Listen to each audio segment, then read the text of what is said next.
الحمد لله والصلاة والسلام على رسول الله سيدنا وحبيبنا وشفيعنا مولانا محمد وعلى آله وأصحابه ومن تبعهم بإحسان إلى يوم الدين وعلينا معهم وفيهم برحمتك يا أرحم الراحمين.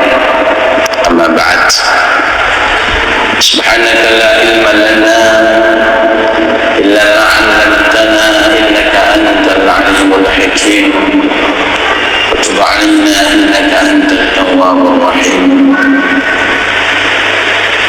Allah dengan kaum muliakan poros ini seluruh jajaran takmir Masjid Nur Huda dan segenap para jamaah, semoga rangkaian amal kita khususnya di hari ini, wabil khusus saat ini, mudah-mudahan mengiyakan beliau Nabi Muhammad SAW, membuat hati beliau merasa senang kepada kita, hati beliau merasa bangga kepada kita, khususnya lantunan sholawat yang kita lantunkan, mudah-mudahan menjadi asbab kita kelak nanti di akhirat bisa berkumpul dengan beliau, mendapatkan syafaat beliau. Begitu pula keluarga kita, bersama kita dengan beliau di surga Firdausul A'la. Amin ya rabbal alamin. Pergi Pak.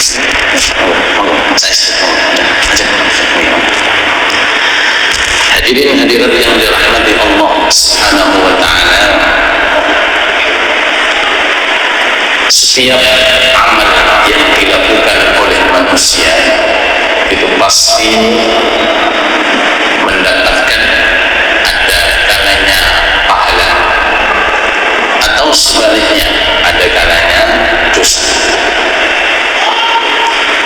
Kapan ketika seseorang itu ingin mendapatkan pahala, maka amalnya harus amal yang berupa taat.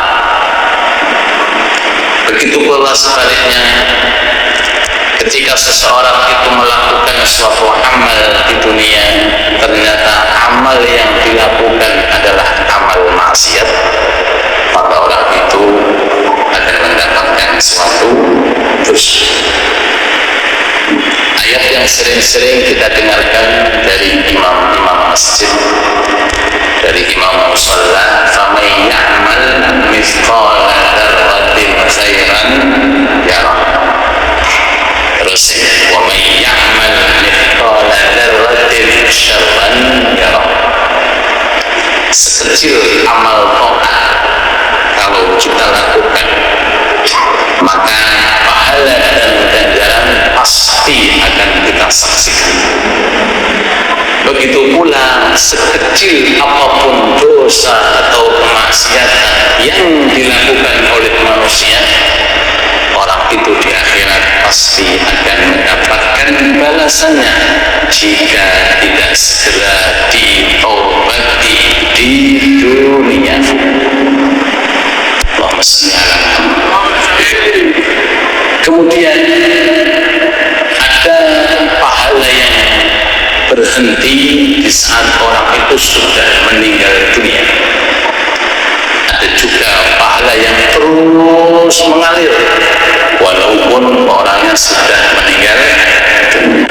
Sebaliknya ingatkan, ada itu dosa yang berhenti. Dosa itu berhenti. Sudah, malaikat tidak mencatat kapan ketika orangnya meninggal dunia. Ada juga dosa itu yang terus mengalir, menyertai orangnya walaupun orangnya sudah meninggal dunia. Jenengan pilih yang mana Pak?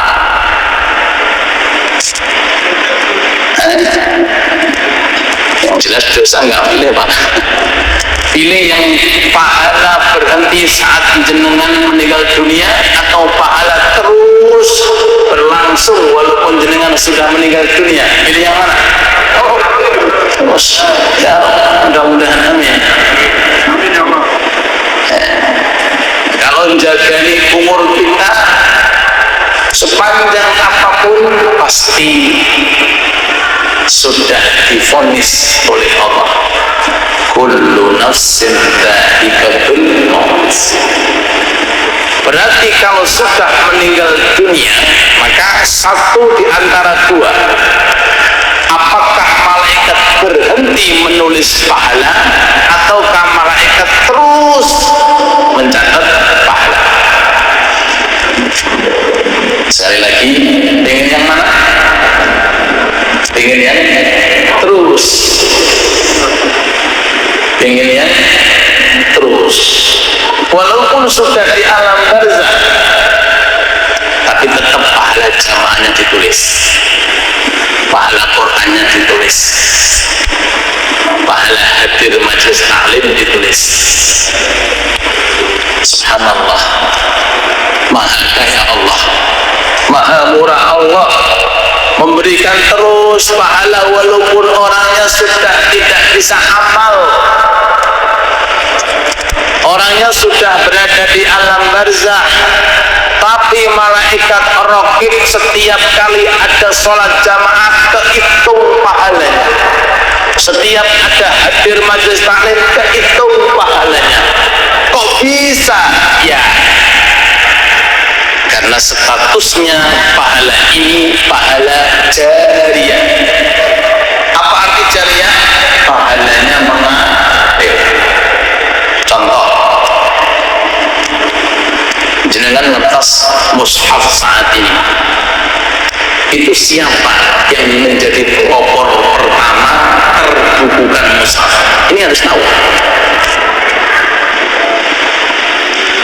Zaman Nabi belum ada, Pak, mushaf tertulis itu belum ada. Mushaf saat itu hanya berada pada dadanya para sahabat. Jadi Nabi dapat wahyu, kemudian disampaikan, sahabat apal.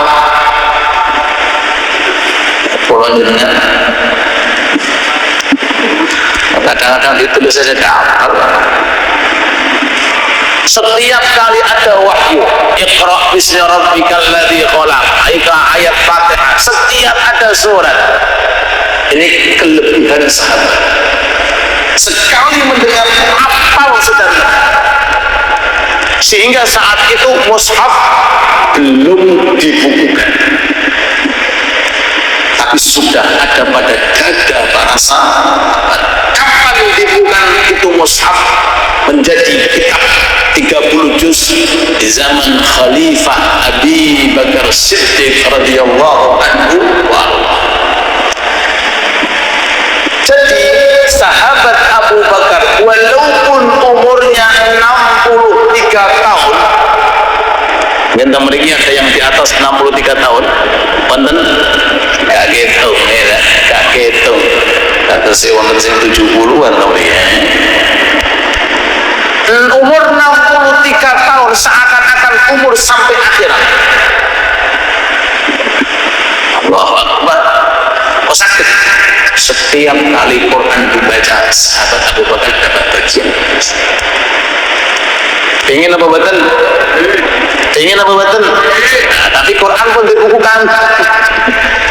Pun ini pertama. Malih yang kedua, pelopor pertama adanya sholat tarawih secara berjamaah yang dikerjakan secara terang-terangan. Ini di zaman Nabi belum ada. Bahkan di zaman sahabat Abu Bakar pun nggak ada. Zaman Nabi itu sholatnya sendiri-sendiri. Ada jamaah beberapa kelompok, cuma mboten napa belum di napa kok stempel belum diokikan, napa belum dipatenkan. Jadi yang mau jamaah silakan, yang sendiri silakan. Itu zaman Nabi.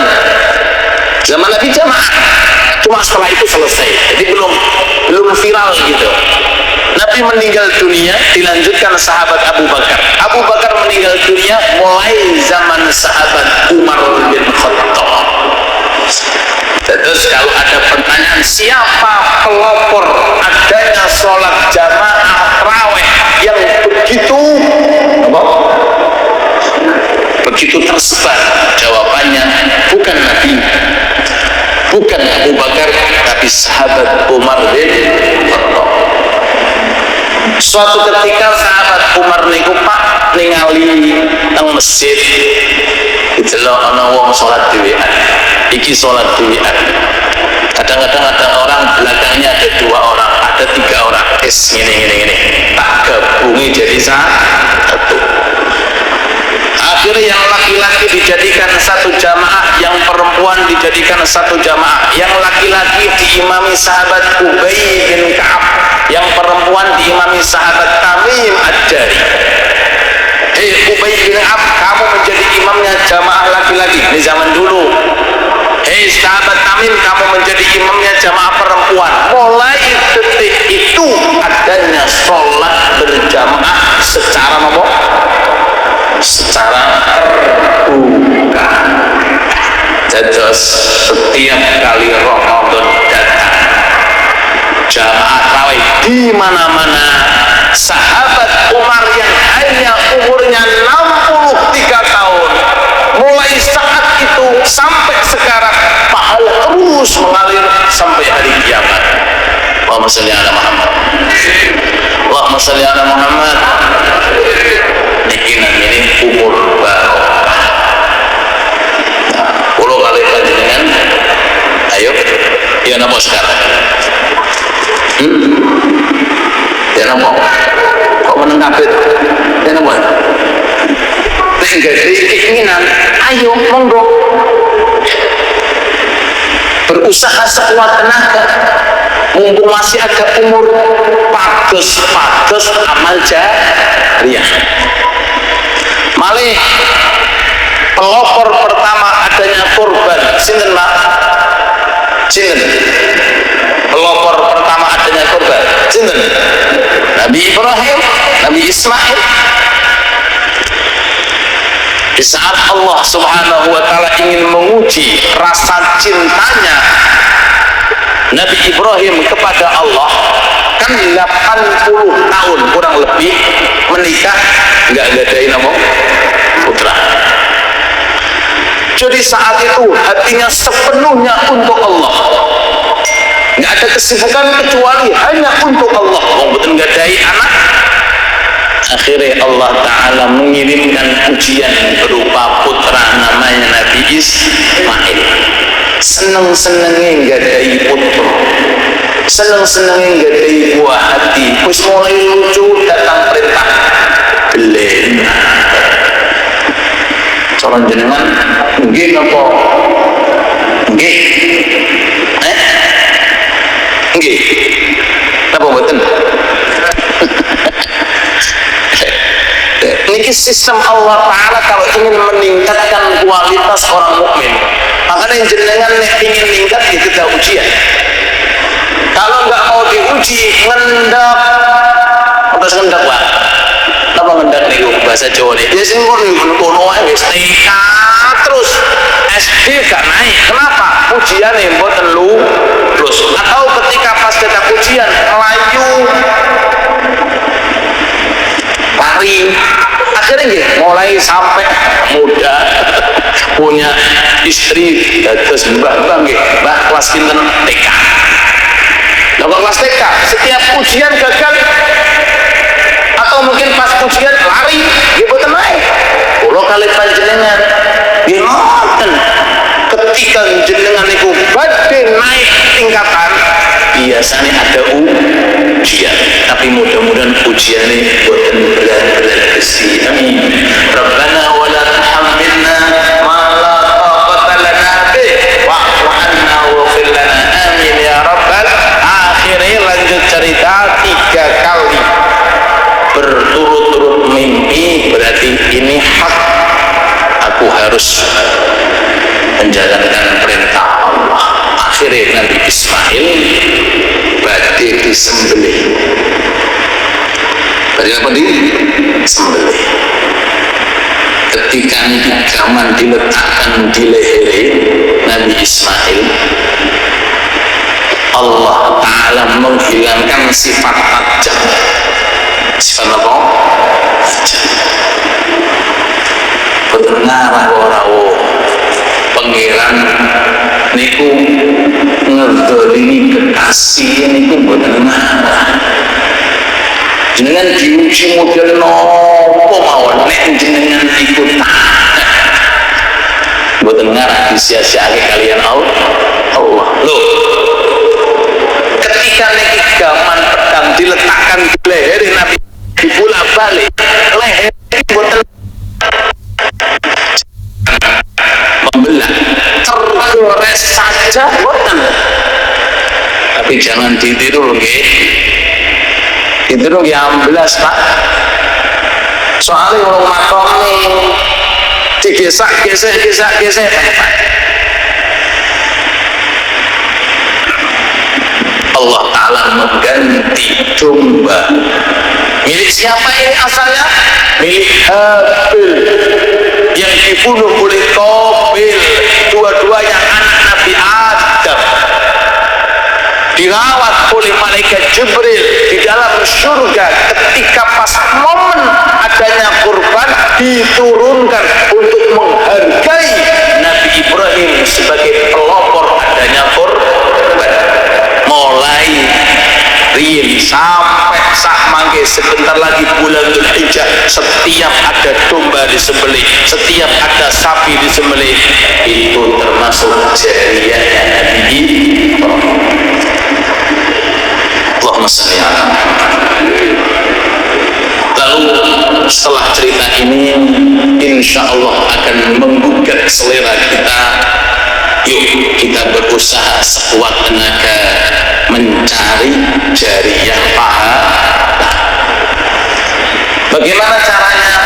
Jenengan sebagai tiang sepah, baik bapak, baik ibu, pertama fokus di dalam keluarga panjenengan. Saged nopo mboten bapak dados pelopor kesayangan untuk anak? Iki mawon. Saged nopo mboten ibu sebagai pelopor anaknya di dalam rumah? Sebelum kita melebar apa area di luar rumah, yang penting di dalam rumah.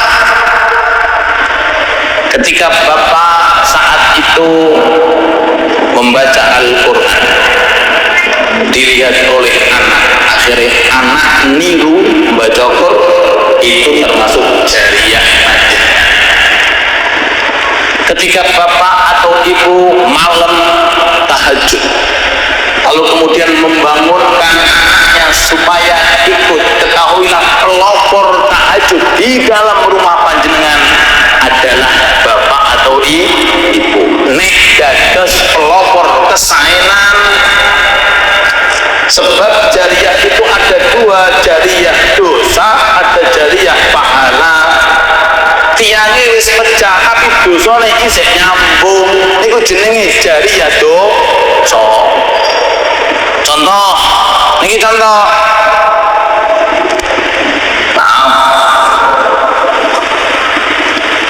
Ada orang tua punya televisi, nonton sing boten boten, didelok anake, oh bapak ngono, ditiru. Berarti bapak pelopor keburukan. Iki jenenge jariyah dosa. Nanti anaknya dikenalkan kepada anak cucunya jariyah lagi nih. La ilaha illallah. Dikenalkan cucu-cucunya jariyah terus nih. Na'udzubillah.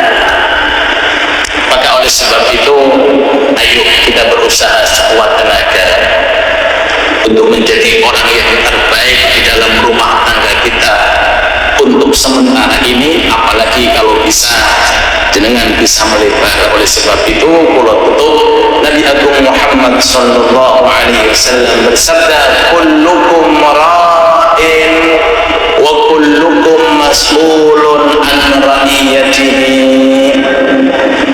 Per individu dari kita, ngapunten bapak dalam juga sudah jadi bapak, ngapunten ibu jenengan sudah jadi ibu, punya tanggung jawab di hadapan Allah. Apa itu? Anak-anak kita mas'ulun, akan dimintai pertanggungjawaban. Mudah-mudahan kita menjadi anak yang soleh. Amin. Tolong dirawat melebihi ngerawat rumah. Tolong dirawat melebihi ngerawat mobil. Tolong dijaga melebihi kita menjaga harta kita. Yang sama gini ngapunten nek omahe bocor susah, nek ono mobil ban kempes susah, nek urung gajian susah. Tapi mboten susah nek anake mboten teng masjid, mboten susah nek anake mboten hadir majelis taklim, mboten susah nek anake mboten ngerti Al-Qur'an, mboten susah nek anake mboten ngertos tahajud. Ini monggo ini zamannya mengejar dunia, mengejar tahta, mengejar jabatan duniawi, tapi mengabaikan jabatan akhirat kekal selama. Qu anfusakum wa ahlikum nar. Jagalah diri kalian dan jagalah anak-anak kalian, jangan sampai menjadi santapan api neraka. Na'udzubillah. Rabbana hab lana min azwajina wa dhurriyyatina qurrata a'yun waj'alna lil muttaqina imama. Amin ya rabbal alamin. Dari ini keterangan para ulama menganjurkan kepada kita, jikalau panjenengan tidak ada kemampuan untuk mendidik ilmu agama, titipkan orang yang punya kemampuan. Istriku minimal HP niki ngedrop mutati jenengan salah tanggung di Pak. Tukang jagal, kok tukang jagal? Boten adu nih salat tenggene pondok pesantren,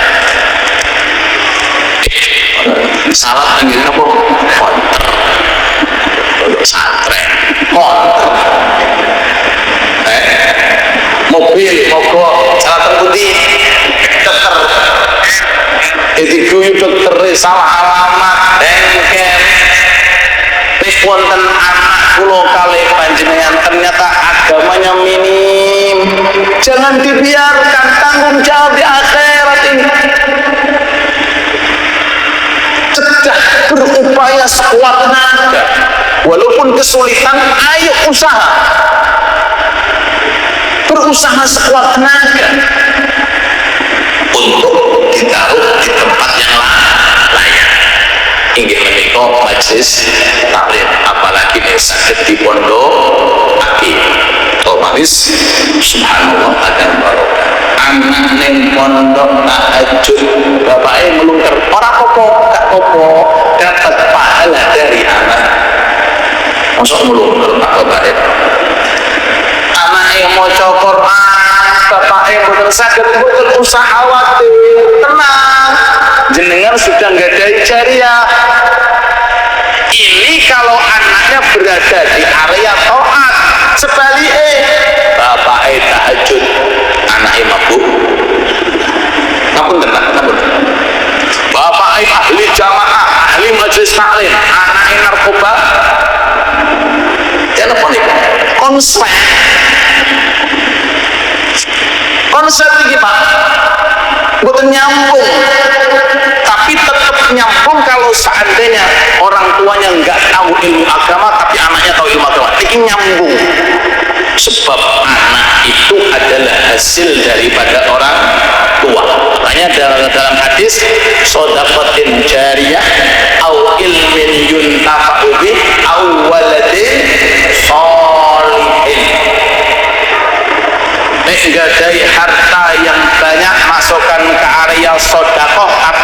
jariyah. Sebab ada sodakoh yang sifatnya tidak jariyah. Kapunten kados makanan iki sodakoh, setelah selesai dimakan hilang wis. Tapi ini sodakoh jariyah apa malih sing kurang napa Pak? Asih sodakoh jariyah apa malih dipasangin sodakoh karpet, mudah-mudahan kedepannya sampai mriko, amin amin ya robbal, mudah-mudahan kedepannya sampai mriko, amin. Karpet ini jariyah. Mungkin orangnya sudah meninggal dunia, tapi nggak meninggal dunia. Kenapa? Dapat terus ganjaran dan pahala. Loh, padahal banyak orang kaya mampu membeli mik, tapi tidak dipilih oleh Allah. Shadaqatun jariyah au ilmin yuntafa'u bih, dengan mantun kaos, dengan wangsul, duduk dengan istri satu masalah, duduk dengan anak satu masalah, walaupun nggak bisa yang dikirimi dengan grup anak-anak kita diwoco, boten diwoco, yang penting sudah menyampaikan. Yang terakhir awaladin soleh, anak engkang soleh, mudah-mudahan amin ya rabbal lahir jenengan sehingga dari cucu, sehingga dari apa cucu dikenalkan walaupun lafal Allah Allah yang sedikit Allah. Nek cucu niku ngertos Allah sebab jenengan pun jariyah. Setiap kali gak mengatakan Allah niku jariyah panjenengan. Allah dikenalkan subhanallah, dikenalkan alhamdulillah, jangan dikenalkan kabeh husi kabeh kabeh husi kabeh lagu-lagu sing boten jelas. Kenapa niki alhamdulillah alhamdulillah alhamdulillah. Bahkan mungkin tidak harus duduk kita dengan terpanggil dengan siapapun, kenalkan Allah Allah la ilaha illallah. Saat itu ternyata mampu bisa jenengan sebab yang jenengan angsal jariyah sampai hari kiamat. Itu baru satu kalimat Allah. Bagaimana nih Al-Quran secara menyeluruh. Mana ngapun wonten sing saged nandingi ngapunten pahala ganjaran seperti guru-guru kita dahulu yang mengajarkan alif ba, yang mengajarkan ABC, yang mengajarkan praktek sholat, yang mengajarkan ilmu agama, boten saged ditandingi Pak. Maka oleh sebab itu mari kita manfaatkan hal-hal semacam ini, walaupun kelihatan kecil tapi pahalanya besar di hadapan Allah. Rabbana atina fid dunya hasanah wa fil akhirati hasanah wa qina adzabannar. Allahumma inna nas'aluka al-afiyah, nas'aluka tamamal afiyah, nas'aluka dawamal afiyah. Allahumma rzuqna dzurriyyatan salihah, rzuqna dzurriyyatan thayyibah, rzuqna dzurriyyatan ارزقنا ذرية مؤمنة مسلمة، اجعلنا وذرياتنا وأحبابنا يا رب من أهل العلم ومن أهل العمل بالعلم ومن أهل الاستقامة على العمل ومن أهل حسن الخاتمة، من أهل حسن الخاتمة، من أهل حسن الخاتمة. ربنا آتنا في الدنيا حسنة وفي الآخرة حسنة وقنا عذاب النار. وصلى الله على سيدنا محمد وعلى آله وصحبه وسلم والحمد لله رب العالمين.